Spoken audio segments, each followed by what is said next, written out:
I wasn't planning on finding anything that day. I was just there to help. My name's Eli Warren. I'm 38, work as a rail maintenance supervisor in Indiana. Blue-collar, union guy. I fix what breaks. That's always been my role, in work, in life, and especially in my family. So when a bad storm knocked part of the roof off my parents' house, I packed up my truck and drove down without thinking. Dad's back has been bad since his early 50s, and Mom never climbed a ladder in her life. My little sister Amber? She's not exactly the handy type. It was supposed to be a quick weekend fix. Patch some shingles, reseal the gutters, check for rot. I've done way worse with a worse crew. Saturday morning, I went out back to the shed to grab my roofing nails and the caulking gun I left there last fall. The place was a mess. Half-used paint cans, a lawnmower with a busted belt, tools scattered like confetti. It smelled like mold and motor oil, like every old man's workspace. I was moving some junk off the top shelf when I saw it. An old cedar box with my dad's initials burned into the lid. The kind of thing he used to keep warranty paperwork and spare keys in.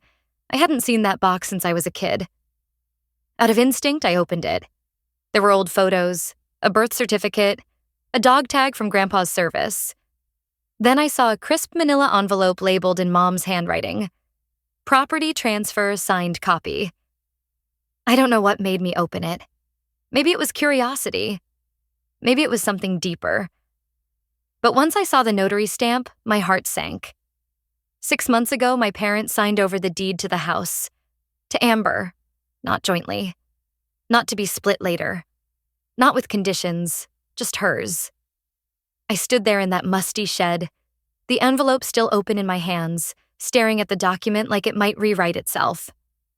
This was the same house I grew up in. The house I helped save 3 times. Once after Dad's back surgery, when I covered 6 months of bills. Again when they fell behind on taxes, and I wired $38,000 from my savings without them even asking. And just last year, when the boiler failed in January, I had a new one installed within 24 hours. No hesitation, no strings. And now it's hers.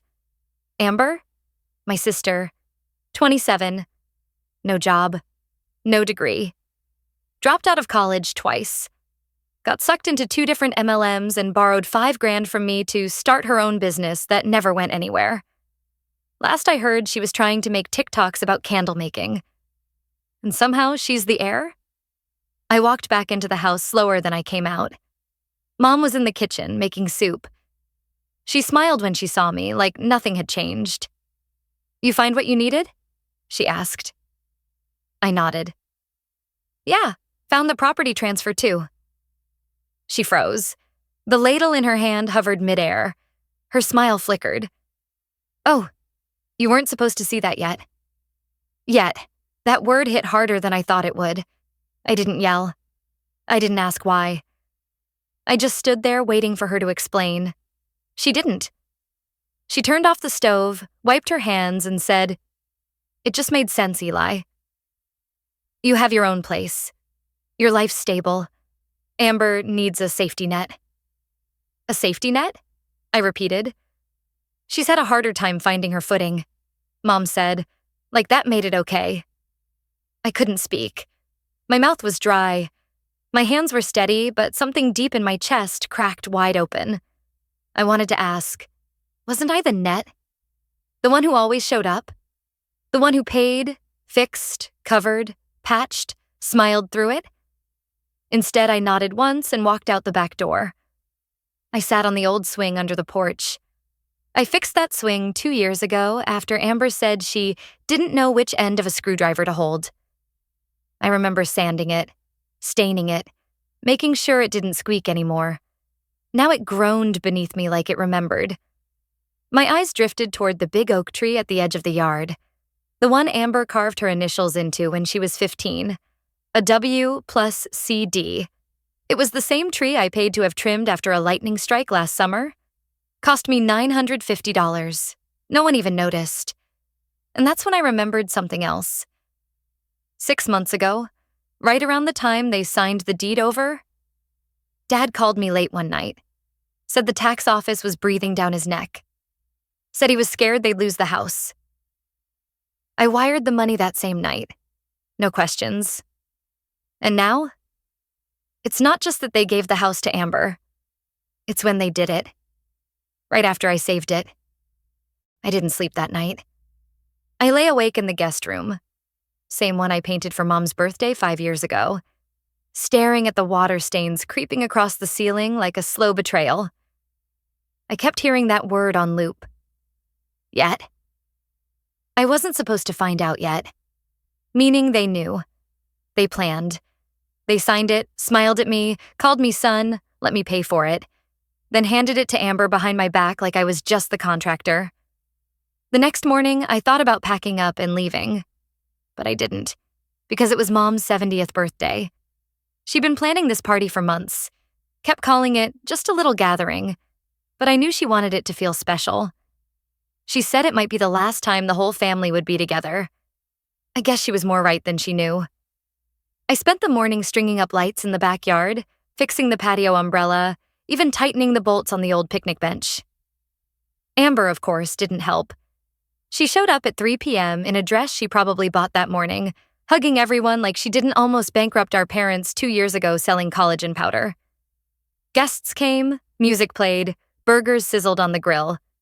People laughed, and I smiled. I smiled like someone who didn't find a legal document in the shed yesterday that wrote him out of the only home he ever knew. The real gut punch came later, after cake. Mom stood up and tapped her glass with a spoon. I just want to say how blessed I feel, she said. To be here, to be loved, and to be given so much by my children. She turned to Amber, who, swear to God, had a halo of fairy lights behind her like this was a movie. Mom placed her hand over Amber's and said, loud enough for everyone to hear. Amber gave me the greatest gift a daughter could give: security. A few people clapped.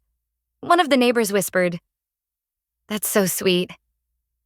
I stood there holding an empty plate, my throat so dry it felt like it might crack. The gift she was talking about, the house, that wasn't Amber's to give. I paid the taxes that kept it out of foreclosure. I called the inspector. I paid for the new boiler, the foundation patch, the front porch Amber takes selfies on. But Mom didn't say my name. Not once. Not even a glance. No, thank you for the new shingles. No, Eli helped too. Just a fairy tale about a daughter who stepped up and gave everything, when I was the one who'd given until I didn't have much left. After the party, I stayed behind to clean up. Amber had already left. Said she had a thing downtown. Dad wandered off halfway through collecting chairs. Mom was inside, probably washing dishes that didn't need it. I was bagging trash when Uncle Mike, my dad's older brother, came over with a beer. He didn't say anything right away, just handed me the bottle. Then he said, "Your mom's proud of you, you know." I almost laughed. Yeah? Could have fooled me. She doesn't show it well, but she knows what you've done. I looked at him. Then why'd they give her the house? He shifted on his feet. It was her idea. Said it would keep Amber stable. Said you'd be fine. That's when I felt it. That old phrase again, in a new voice. You'll be fine. It's what people say when they want to excuse doing something unfair, when they count on your strength as a reason not to be kind. I nodded, didn't argue, just tied the trash bag and carried it to the side of the house. That night, I drove back to my place. 3 hours in silence. Monday morning, I opened Facebook to kill time before work, and there it was, a photo of Mom and Amber on the porch. Amber holding a welcome home sign. The caption read, "So blessed to pass down the house to our daughter who's been our light through hard times." Over 80 likes. Comments like, "That's how families should be." And, "Amber, you've always been such a good girl." I didn't comment. I didn't call. I just stared at the screen, trying to remember the last time anyone ever called me the good one. By Wednesday, I got a message from Aunt Rhonda. "Hey, honey, I heard about the house. So happy for Amber. You must be proud." Proud. Like I was some bystander cheering from the stands. Like I hadn't been the one hauling this whole family across the finish line for a decade. I clicked out of the message. I wasn't angry. Not exactly. I was tired. Tired in a way that didn't feel like sleep could fix it. But the real twist? That didn't come until the next week. Amber threw a dinner party. First one as new homeowner. She posted photos of the spread: shrimp cocktail, charcuterie board, mini desserts. In one of the pics, I spotted something in the background. The new $1,800 dining set. The one I bought for Mom on Mother's Day. I remembered how she cried when it was delivered. Said it was the nicest thing anyone ever gave her. And now? It was listed for sale on Facebook Marketplace. Amber was selling it. It's wild how fast resentment can harden into something permanent. One day you're just annoyed, brushing it off, telling yourself they don't mean it that way.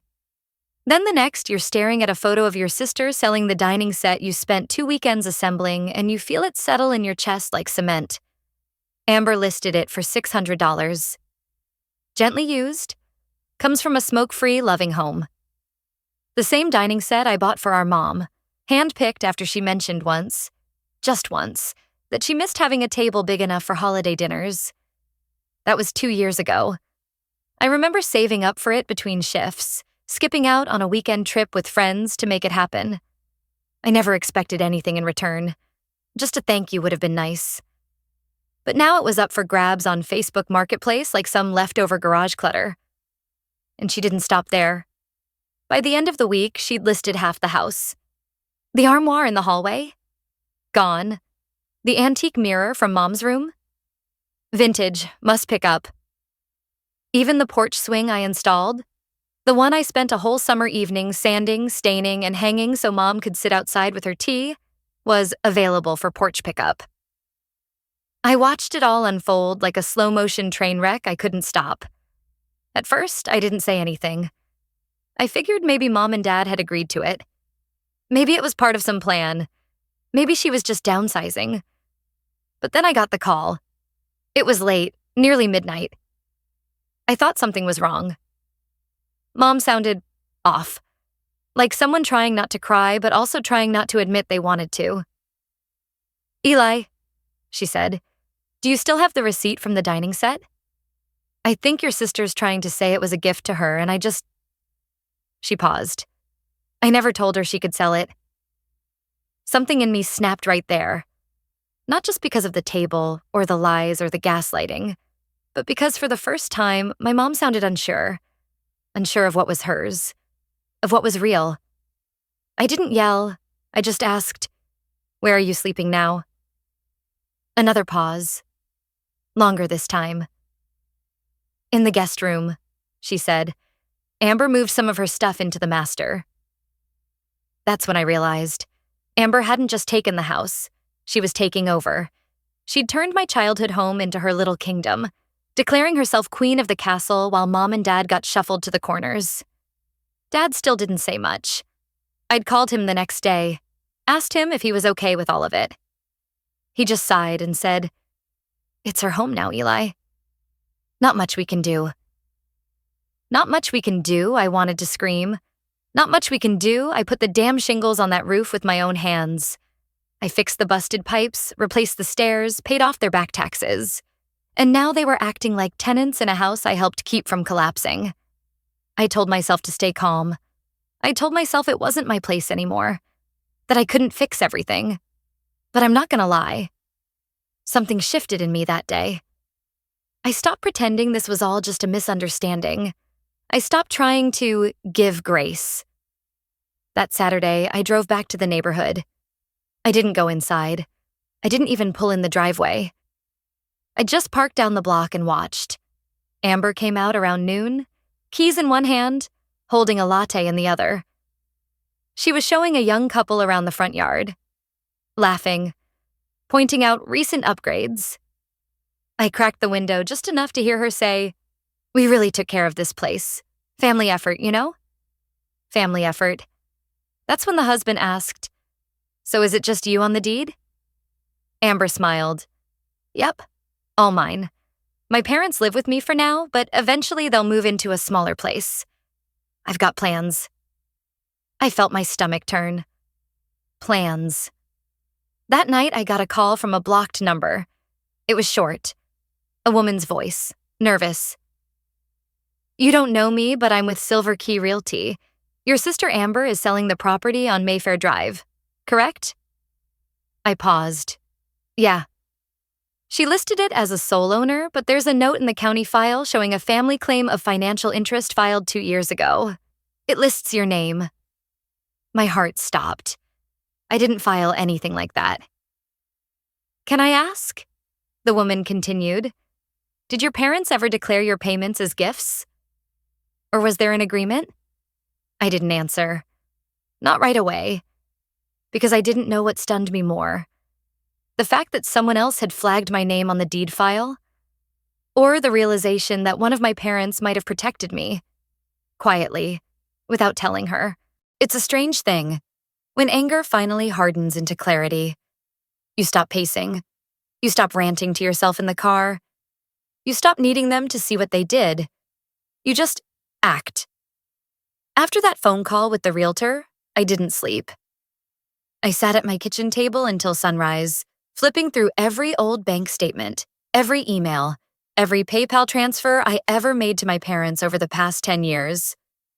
I had the dates, the amounts, the reasons: $2,300 for the furnace, $38,000 for property taxes, $4,700 for roof repair, $1,900 for the emergency plumber, countless grocery runs, medicine, car repairs, Amber's borrowed rent. I didn't keep records because I wanted credit. I kept them because when you grow up in a house always on the edge of falling apart, you learn to save the receipts, just in case. That morning, I emailed it all to a lawyer. Not a fancy one, just a local guy in town I did rail inspections for once. I wrote, "I'm not suing anyone. Yet. But I want this documented. I want a financial declaration of contribution drafted and notarized retroactively. I want it filed publicly." 3 days later, it was done. Quiet. Legal. Unapologetic. Amber didn't know yet. I didn't tell her. I wanted her to feel the floor shift on her own. And then, without telling my parents, I did one more thing. I paused the $400 monthly auto deposit I'd been sending to their joint account. The one I set up 2 years ago after Dad got laid off and said they just needed a little help for a few months. They never asked me to stop. Maybe they thought I forgot. Maybe they thought guilt would keep me on schedule. But guilt has an expiration date. And mine hit its limit. It took 5 days for Mom to text. "Eli, did the deposit get delayed? Our insurance bounced." No greeting, no checking in. Just, "Where's the money?" I didn't reply. 3 hours later, Dad followed up. "I know you're mad, but don't punish us for Amber's choices." That one made me laugh out loud. Punish them? I wasn't punishing anyone. I was just finally matching their silence with my own. By the end of the week, they called. I let it ring. Then came the messages. "We need to talk. It's not fair to leave us hanging like this. Amber isn't handling the bills well." There it was. The crack in the narrative. For weeks, they praised her, called her their light, their protector, the one who stepped up. But the second things got messy, the shine wore off. And guess who they came running to? The one they left off the deed. The one who'd been fine. The one they thought would never walk away. I still hadn't said a word. Still hadn't told them about the financial claim I filed. But Amber must have caught wind of it somehow, because last night I got a message from her. First in months. "Wow, petty much?"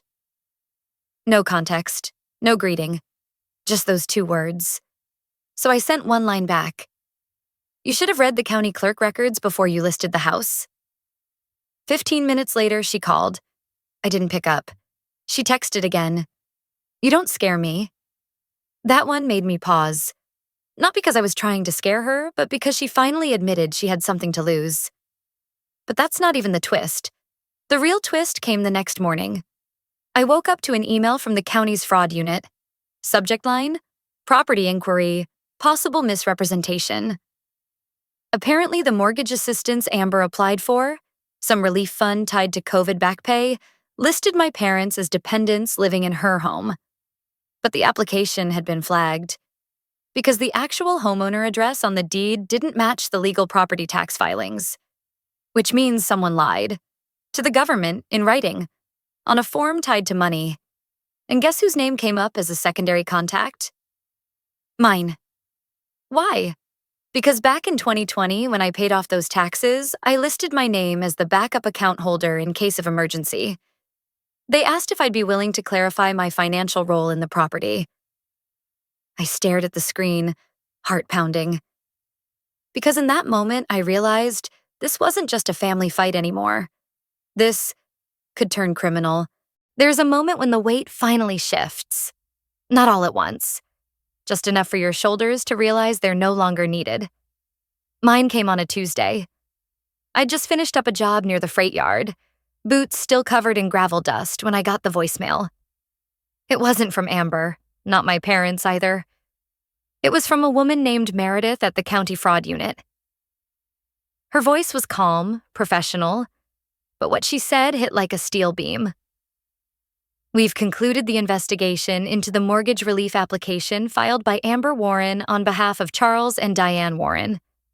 The document submitted misrepresented ownership and dependency status. We've referred it to the state for review. You are not under investigation, but as the secondary account holder listed on the tax recovery, we may contact you again as a witness. I sat in my truck and stared at the dashboard. Witness. That word echoed. They didn't just mess with me anymore. They lied to the state. On paper. For money. And the paper trail led back to one thing. Amber's name, Amber's greed, and Amber's fantasy of being the hero of a story she never even showed up for. That night, I got a string of texts from Dad. The tone was different. You happy now? She could get in real trouble. This is still your sister, Eli. I didn't reply. Because at some point, they stopped being my people. Not out of hate, not even out of betrayal, but out of choice. Theirs. They chose her. Over and over again. Over truth. Over decency. Over me. What came next didn't happen in a courtroom. It wasn't that kind of case. But it hit where it hurts most. A week later, the house went up for auction. Turns out, when you fake financial documents, default on property taxes, and try to sell a home with contested financial ties, buyers tend to back out. Fast. Amber posted a long message on Facebook claiming predatory bureaucracy and unfair targeting of young homeowners. She called it a witch hunt, but she didn't tag me this time. The comments weren't kind either. People started connecting dots, noticed things she'd said that didn't add up. One cousin finally wrote, I don't know what happened, but Eli's always been the one who showed up. Every time. That single line, it undid years of silence. Even Mom, in a rare moment of honesty, left a comment under Amber's post. Just 3 words. Please stop lying. I don't know what broke her. Maybe it was the auction notice nailed to the porch. Maybe it was losing control of the narrative she'd tried to keep tidy. Maybe it was realizing that the only child who kept them safe had finally walked away. And meant it. Amber moved out 2 weeks later. Last I heard, she was staying with a friend in Bloomington, working part-time at some boutique. She never apologized. But she didn't reach out again either. As for my parents, they're living in a rented condo now. Smaller, quieter, no porch swing. They've reached out a few times, a card on my birthday, a voicemail after my promotion. I haven't answered. Not because I'm angry, but because peace isn't something I'm willing to trade again. Not for guilt, not for history, not even for blood. I don't carry the weight anymore. I didn't burn the house down. I just stepped out and let the rot collapse on its own. If I've learned anything, it's this.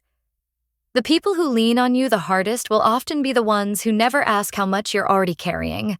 And sometimes the bravest thing you can do is set it all down and walk away. If this hit close to home, feel free to share your own story in the comments. I know how heavy silence can get. Maybe saying it out loud helps. And if you want to hear more stories like this, feel free to stick around. I'm not here for followers, just for anyone who's ever been the quiet one who finally stopped being quiet.